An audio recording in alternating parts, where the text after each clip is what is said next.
Il y a certaines expériences desquelles il est difficile de dire au premier abord si elles viennent de Dieu ou du diable. Pour s'en rendre compte, il faut les éprouver en disant « Seigneur, je me tiens sur le terrain de Romains 6 et de tout ce que cela comporte. Que cette attitude soit rendue effective pour moi maintenant. » Certaines âmes de ma connaissance, après avoir passé par des expériences surnaturelles qu'elles avaient cru venir de Dieu, ont expérimenté que ces choses ont disparu définitivement, dès l'instant où elles ont pris l'attitude décrite. Prenez donc sans aucune équivoque cette position de mort vis-à-vis du péché, du monde et du diable. Qu'il ne vous suffise pas de l'avoir prise pour la journée d'hier, mais prenez-la pour le moment présent. Et ne vous laissez pas embrouiller par le côté expérimental de cette vérité. Dieu la rendra vivante dans votre expérience pratique pour autant que vous maintiendrez sur le terrain de l'œuvre parfaite de Christ, de Romains 6 et de tout ce que cela représente. C'est l'œuvre du Saint-Esprit de faire que cette attitude prise se traduise en expérience pratique dans votre vie. Regardez-vous comme mort, Romains 6, 11, et faites-le continuellement. Que ce soit votre attitude dès le matin et pendant toute la journée. Demeurez inébranlable sur le terrain de la croix où un abîme de mort vous sépare de tout ce qui appartient au monde et qu'il vous est interdit de toucher. Unis avec votre Seigneur ressuscité, vous pourrez alors aller de l'avant et déclarer la guerre aux puissances des ténèbres. Car si vous voulez demeurer dans la sphère spirituelle d'une manière ininterrompue, il faut que vous preniez l'offensive contre l'ennemi. Que Dieu réveille son Église et lui fasse comprendre que si seulement elle voulait prendre sa place avec Christ dans sa mort, telles les pierres immergées dans le Jourdain, alors au nom de l'Éternel désormais, et sous la conduite du chef des armées de l'Éternel, que Josué représentait à Jéricho, elle aurait le pouvoir de prendre l'offensive en esprit contre les puissances des ténèbres.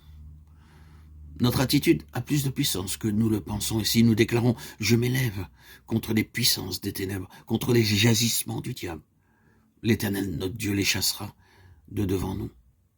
Voudriez-vous qu'il les chasse de la mission où vous travaillez? Quelles en sont les conditions? En premier lieu, ne touchez pas à ce qui est maudit, à tout ce qui porte l'empreinte de Satan. Je ne puis pas ici développer en détail tout ce que cela comprend, et vous n'avez pas besoin de chercher à le savoir avant que les occasions ne se présentent. Mais ce que vous avez à faire, c'est de prendre la résolution de n'y toucher à aucun prix. Déclarez que vous êtes mort à tout ce que la puissance de Satan peut faire surgir autour de vous, à tout ce qui le concerne, et tenez-vous-en calmement en esprit à cette attitude. Vous ferez l'expérience, comme beaucoup d'autres, qu'elle agit avec efficacité dans le domaine pratique et visible. Demandez au Saint-Esprit d'ouvrir vos yeux au sujet de cette guerre offensive contre le prince de la puissance de l'air. Et priez Dieu qu'il fortifie puissamment votre esprit afin que vous puissiez prendre une attitude efficace de résistance contre toutes ces armées de démons. Relisez les passages. Je les ai en extrême horreur, je les ai en extrême abomination. Je veux démolir leur autel et réduire en miettes leur statue. Josué 6, 17, 18. Josué 7, 7, 8, 10, 12. Puis, déclarez, je les ai en extrême horreur, je les ai en extrême abomination, je veux démolir leur autel et réduire en miettes leur statue. Restez ferme et persévérez dans cette attitude au nom de Jésus, jusqu'à ce que les choses maudites aient été ôtées du camp d'Israël. Mais en même temps, refusez d'avoir quoi que ce soit à faire avec de l'or qui soit acquis au prix des souffrances qui pourraient en résulter pour les autres, comme dans le cas d'Acan. C'est de l'or maudit.